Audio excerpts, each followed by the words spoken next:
നമസ്കാരം R P. നമസ്കാരം. ഒരു വലിയ ഗൂഢാലോചന ഭാരതത്തിൻ്റെ സർക്കാരുകൾക്കും നേരെ നടന്നുകൊണ്ടേയിരിക്കുകയാണ്. ഒരു അട്ടിമറി നടത്തുവാനുള്ള സകല നീക്കങ്ങളും പല ഭാഗത്ത് നേരത്തെ കർഷക സമരത്തിൻ്റെയൊക്കെ ഭാഗമായിട്ടുണ്ടായി കിട്ടിയ ചില ടൂൾ കിറ്റുകൾ പോലെ സംസ്ഥാന വ്യാപകമായിട്ടും ഒരു സംസ്ഥാനത്തിൽ മറ്റൊരു സംസ്ഥാനങ്ങളിലേക്കും വ്യാപിപ്പിക്കുന്ന തരത്തിൽ പല തരത്തിലുള്ള ഗൂഢാലോചനയും അതിൻ്റെ ഭാഗമായിട്ട് നടന്നു. അതുപോലെ തന്നെയാണ് ഇപ്പോൾ തൊഴിലാളി സമരങ്ങൾ നടക്കുന്നതും എന്നാണ് ഇപ്പോൾ അറിയാൻ കഴിഞ്ഞത്. ഓരോ സംസ്ഥാനങ്ങളിൽ നിന്ന് അടുത്ത സംസ്ഥാനത്ത് യു പിയിൽ തുടങ്ങി പിന്നെ മഹാരാഷ്ട്ര, ഹരിയാന ഇങ്ങനെ വ്യാപിപ്പിക്കുവാൻ വേണ്ടിയിട്ട് അതിൻ്റെ ഗൂഢാലോചനയുടെ പ്രധാന കണ്ണിയെ കഴിഞ്ഞ ദിവസം തമിഴ്നാട്ടിൽ നിന്ന് അറസ്റ്റ് ചെയ്യുകയുണ്ടായി ആദിത്യനാനന്ദ്. അതുമാത്രമല്ല പല ഗൂഢാലോചനകളും ഇതിനോട് ചേർന്ന് നടക്കുന്നു. ഇന്നലെ ശ്രീനഗറിൽ നിന്ന് 2 പേരെ അറസ്റ്റ് ചെയ്തു. സാറ്റലൈറ്റ് ഫോണുമായിട്ടാണ് അറസ്റ്റ് ചെയ്തത്. അമേരിക്കൻ ചാരന്മാരാണെന്നാണ് സംശയിക്കപ്പെടുന്നത്. അപ്പോൾ ഈ ഭാരതത്തിന് നേരെ ഒരു നിരന്തര ശ്രമം, ഒരു അന്താരാഷ്ട്ര ഗൂഢാലോചന ഇപ്പോൾ വളരെ സജീവമായി തന്നെ നടക്കുന്നുണ്ട് എന്നാണ് കേൾക്കുന്നത്.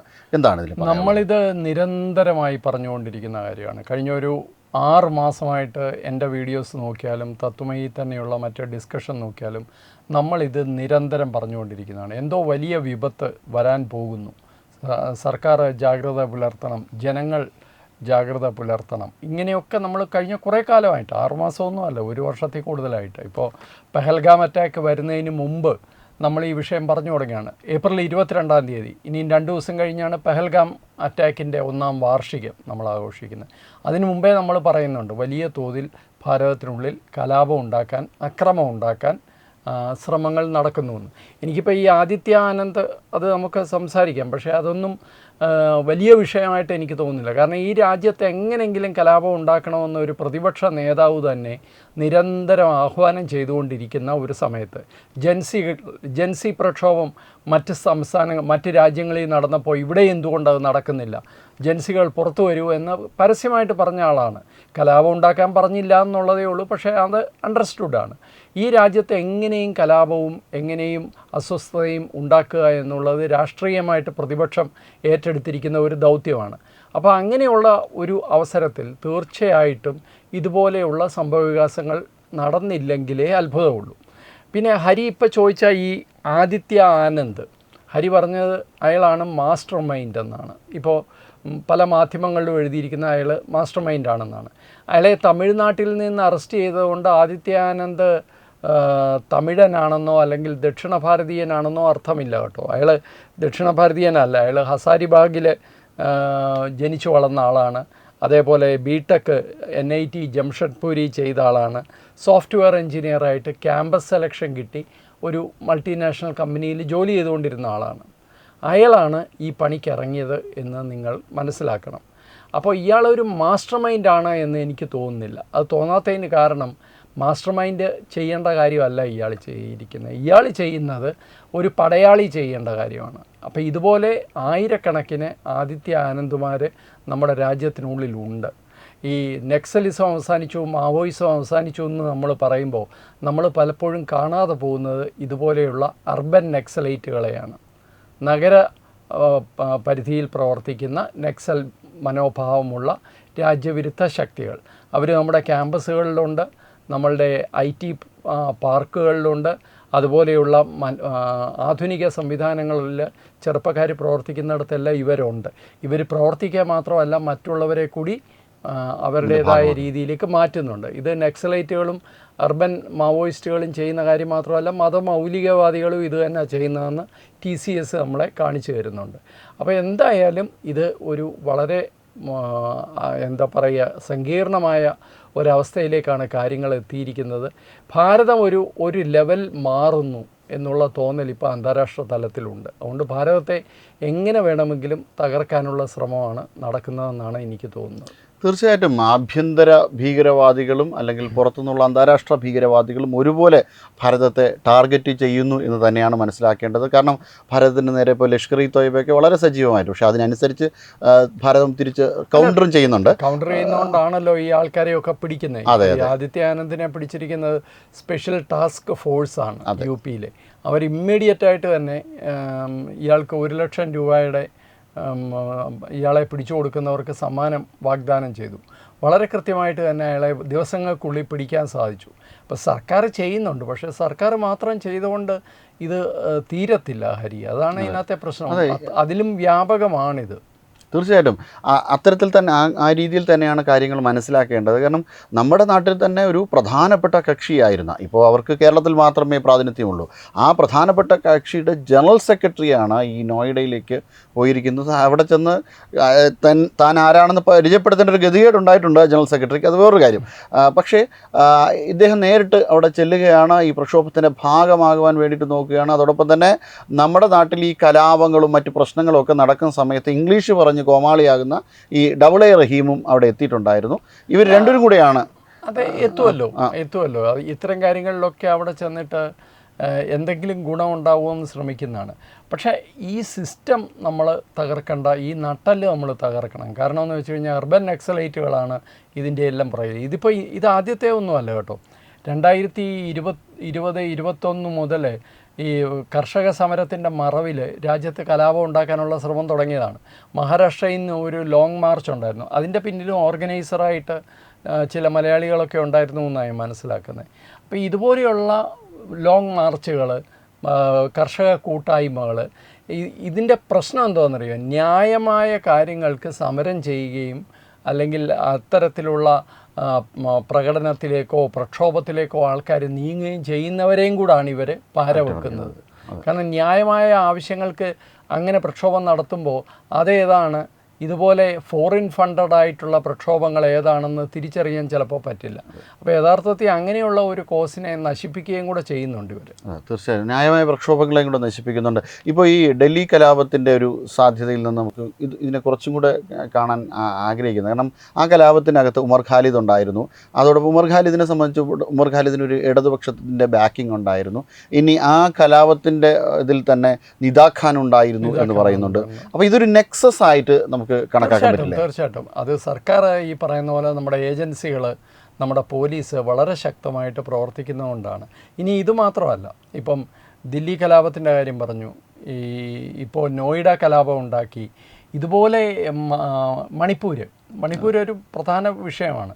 മണിപ്പൂരിൽ എന്തുകൊണ്ടാണ് കലാപം ഒന്ന് തണുക്കുന്നു, കാര്യങ്ങളൊന്ന് നോർമലാവുന്നു എന്ന് തോന്നുമ്പോൾ അടുത്ത പ്രശ്നം ഉണ്ടാവും. ഇപ്പോൾ തന്നെ ഉണ്ടായിട്ടുണ്ട്. ഇപ്പോൾ തന്നെ വീണ്ടും അവിടെ നിരോധനാജ്ഞയൊക്കെ പ്രഖ്യാപിച്ചിട്ടുണ്ട്. അപ്പോൾ വീണ്ടും പ്രശ്നം ഉണ്ടാക്കുകയാണ്. ഈ പ്രശ്നങ്ങൾ ഇങ്ങനെ നിരന്തരമായിട്ട് നിലനിർത്തുക. ഇവർ തന്നെയാണ് ഇനിയുള്ള ദിവസങ്ങളിൽ, മാസങ്ങളിൽ ചെയ്യാൻ പോകുന്നത്. ഡീലിമിറ്റേഷൻ്റെ പേരിൽ രാജ്യത്ത് വലിയ ഡിവിഷൻ ഉണ്ടാക്കും, വലിയ വിഘടനവാദം ഉണ്ടാക്കും. അതിനു വേണ്ടിയിട്ടുള്ള ശ്രമം ഇപ്പോൾ തന്നെ അണിയറയിൽ നടക്കുന്നുണ്ട്. അപ്പം അതിൻ്റെ കൂട്ടത്തിൽ ഹരി പറഞ്ഞ മറ്റേ വിഷയമുണ്ട്. അതായത് അമേരിക്കക്കാരെ സാറ്റലൈറ്റ് ഫോണുമായിട്ട് കാശ്മീരിൽ നിന്ന് പിടിച്ചു എന്ന്. ഇതേ അമേരിക്കക്കാരെയാണ് നോർത്ത് ഈസ്റ്റിൽ നിന്നും പിടിച്ചത്. ബംഗ്ലാദേശ് അടിസ്ഥാനമാക്കി അവിടെ താമസിച്ചുകൊണ്ട് നമ്മളുടെ വടക്കുകിഴക്കൻ സംസ്ഥാനങ്ങളിലെ വിഘടനവാദികളെ പരിശീലിപ്പിക്കുന്ന പരിപാടി വീണ്ടും ആരംഭിച്ചിട്ടുണ്ട് അമേരിക്കയും. അപ്പോൾ എല്ലാവരും കൂടെ ചേർന്ന് നമ്മളെ എല്ലാ അർത്ഥത്തിലും വളയാനുള്ള ശ്രമമാണ് നടക്കുന്നത്. അതുകൊണ്ടാണ് ഇത് ആവർത്തിച്ച് വീണ്ടും പറയേണ്ടി വരുന്നത്.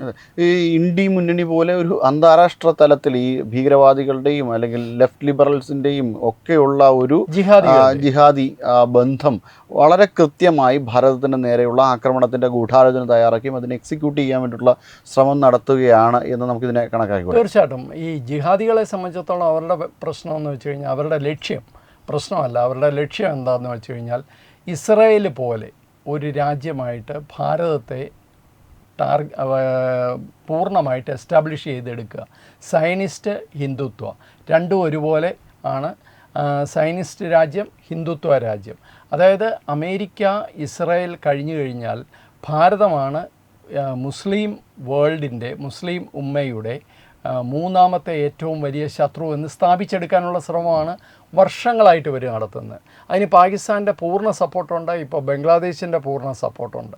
അപ്പോൾ അവരൊരു വശത്ത് പ്രവർത്തിക്കുന്നു, മറുവശത്ത് ഈ മാവോയിസ്റ്റുകളെന്ന് നമ്മൾ പറയുന്ന പല കോളേജുകളിലും ഇത്തരം ആൾക്കാർ കടന്നു കയറുകയും കുട്ടികളെ ബ്രെയിൻ വാഷ് ചെയ്യാനുള്ള ശ്രമം നടത്തുകയും ഒക്കെ ചെയ്യുന്നുണ്ട്.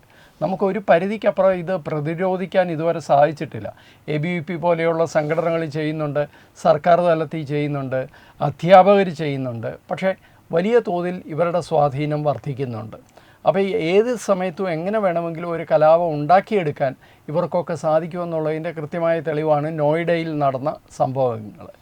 അതെ, ഇവർ തീർച്ചയായിട്ടും ഇവരെ പ്രതിരോധിക്കാൻ പറ്റാത്തതിൻ്റെ ഒരു കാര്യമെന്ന് പറയുന്നത് ഇവർക്ക് വേണ്ടാത്ത സാധനങ്ങൾ, അതായത് ഇപ്പോൾ ലഹരി മരുന്നുകളുടെ വ്യാപനം വളരെ വലിയ രീതിയിലാണ് ക്യാമ്പസുകളെ കേന്ദ്രീകരിച്ച് നടത്തുന്നത്. അതായത് കുട്ടികളെ ബ്രെയിൻ വാഷ് ചെയ്ത് അതിലേക്ക് കൊണ്ടെത്തിക്കുക, അതുവഴി അവരുടെ ഒരു മസ്തിഷ്ക പ്രക്ഷാളനം തന്നെ നടത്തുക, അങ്ങനെ ഒരു രീതിയിലൊക്കെയാണ് കാര്യങ്ങൾ കൊണ്ടുപോകുന്നത്. അതുകൊണ്ട് തന്നെ ഇതിനെ പ്രതിരോധിക്കുക എന്ന് പറയുന്നത് ഒരു അല്പം പ്രയാസകരമായ ഒരു സംഭവം തന്നെയാണ്. ഇവർ തന്നെ ഇതിൻ്റെ ഒരു ജനാധിപത്യത്തിൻ്റെ മേമ്പൊടി ചാലിച്ച്, ഒരു ലിബറലിസത്തിൻ്റെ മേമ്പൊടി ചാലിച്ച് കുട്ടികളുടെ മനസ്സുകളിലേക്ക്, JNUവിലേക്കും മറ്റ് രാജ്യത്തെ പ്രധാനപ്പെട്ട യൂണിവേഴ്സിറ്റികളിലേക്ക് കുട്ടികളുടെ തലച്ചോറിലേക്ക് എത്തിക്കുകയാണ്. അവർ ഭീകരവാദമാണ് ചെയ്യുന്നതെന്നും അവർ രാജ്യദ്രോഹമാണ് ചെയ്യുന്നതെന്നും തിരിച്ചറിയാൻ പോലും കുട്ടികൾക്ക് കഴിയുന്നില്ല എന്നുള്ളതാണ്. അതിനെന്തോ ഒരു വലിയ രീതിയിൽ ജനാധിപത്യ ബോധമായിട്ടാണ് ഇവർക്ക് തകർക്കണമെന്ന് അന്താരാഷ്ട്ര തലത്തിൽ ഇപ്പോൾ സോറോസ് ഉൾപ്പെടെയുള്ളവരെ നമ്മൾ പല പ്രാവശ്യം ചർച്ച ചെയ്തതാണ്. സോറോസിന് പ്രത്യേകിച്ച് ഭാരതത്തോടോ അല്ലെങ്കിൽ പ്രധാനമന്ത്രി നരേന്ദ്രമോദിയോടോ ഒരു ശത്രുത വരേണ്ട ആവശ്യമൊന്നുമില്ല. അപ്പോൾ ഇതെല്ലാം കൃത്യമായ ഒരു അജണ്ടയുടെ പശ്ചാത്തലത്തിൽ തന്നെയാണ് ഇത്തരം കാര്യങ്ങൾ ചെയ്യുന്നത്. അത് ഭാരതത്തിൻ്റെ വളർച്ചയെ ഒതുക്കുക എന്നുള്ളതാണ്. ഭാരതം ഇപ്പോൾ പാകിസ്ഥാൻ പോലെ ഒരു പട്ടിണി രാജ്യവും ഈ അമേരിക്കയുടെയും മറ്റുള്ളവരുടെയും മുമ്പിൽ ഭിക്ഷാപാത്രവുമായിട്ട് നടക്കുന്ന രാജ്യവുമായിരുന്നെങ്കിൽ ഇത്രയും പ്രശ്നം ഉണ്ടാവില്ലായിരുന്നു. ഇത് ഭാരതം സ്വന്തമായിട്ട് ചരിത്രം സൃഷ്ടിക്കുന്നു, ലോകത്ത് തന്നെ ഒരു പ്രധാന രാജ്യമായിട്ട് മാറുന്നു, അപ്പോൾ അജണ്ട സെറ്റ് ചെയ്യാൻ പറ്റുന്ന രാജ്യമായിട്ട് മാറുന്നു, സ്വന്തം വ്യാപാര താല്പര്യങ്ങൾ സംരക്ഷിക്കാൻ പറ്റുന്ന രാജ്യമായിട്ട് മാറുന്നു, ഡിഫൻസ് രംഗത്തും പ്രൊഡക്ഷൻ രംഗത്തും വലിയ തോതിൽ മുന്നേറ്റം വരുത്തുന്നു. അപ്പം ഇതെല്ലാം കാണുമ്പോൾ ഇവരെ ഒതുക്കിയില്ലെങ്കിൽ അപകടമാണ് എന്നുള്ള ഒരു തോന്നലുണ്ട് അമേരിക്കയ്ക്കും ഈ ഡീപ്പ് സ്റ്റേറ്റിനും അങ്ങനെ ഒരു തോന്നലുണ്ട്. അപ്പോൾ അവർ പരമാവധി ശ്രമിക്കുന്നിടത്തോളം നമ്മളും തിരിച്ച് അതിനെ പ്രതിരോധിക്കുക, അതല്ലാതെ വേറൊരു വഴി ഇതിനകത്തില്ല.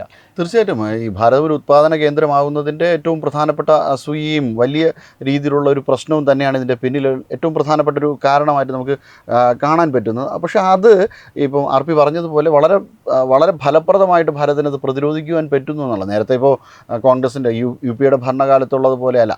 യു പിയുടെ ഭരണകാലത്താണെങ്കിൽ